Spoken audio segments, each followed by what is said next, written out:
ஜோதி அருட்பெரும் ஜோதி தனிப்பெரும் கருணை அருட்பெரும் ஜோதி. ஓம் சரவண ஜோதியே நமோ நம. ஓம் சரவண ஜோதியே நமோ நம. ஓம் சரவண ஜோதியே நமோ நம.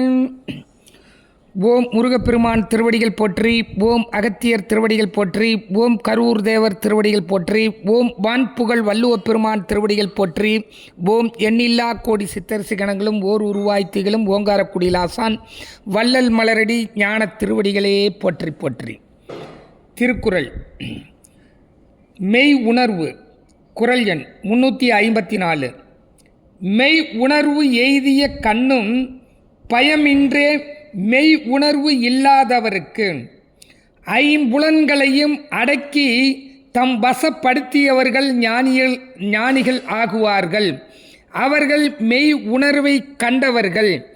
ஐம்புலன்களும் நம்மிடம் திருட்டுத்தனமாக இருந்து நம்மளை ஏமாற்றி கொண்டு நம்மைவே அது பாதாள சாக்கடையில் தள்ளக்கூடிய ஒரு நிலையில் நாம் வாழ்க்கையை வாழ்ந்தோமேனால் மெய் உணர்வு அறியாமை மெய் உணர்வு கண்டவர்களை வணங்காமல் நாம் காலத்தை வீணாகி நம் நேரத்தை வீணாகி நாமளும் வீணாகி விடுகிறோம். ஆகையால் தான் ஐம்புலன்களை அடக்கி ஐம்புலன்களை வென்றவர்கள் இறைவனை கண்டவர்களாகுவார்கள். அவர்களை வணங்கி நாம் ஜென்மத்தை கடை தேற்றுவதற்கே ஓங்காரக்குடில் குருநாதர் தவத்திரு ஆறுமுக அரங்கமகா தேசிக சுவாமிகள் மனிதர்களுக்கே சிறப்பான ஐம்புலன்களை எப்படி பக்குவப்படுத்தி நாம் பிறவி துன்பத்திலை நீக்கி கடவுள் தன்மை பெற வேண்டும் என்று உபாயம் வழங்கியுள்ளார்கள்.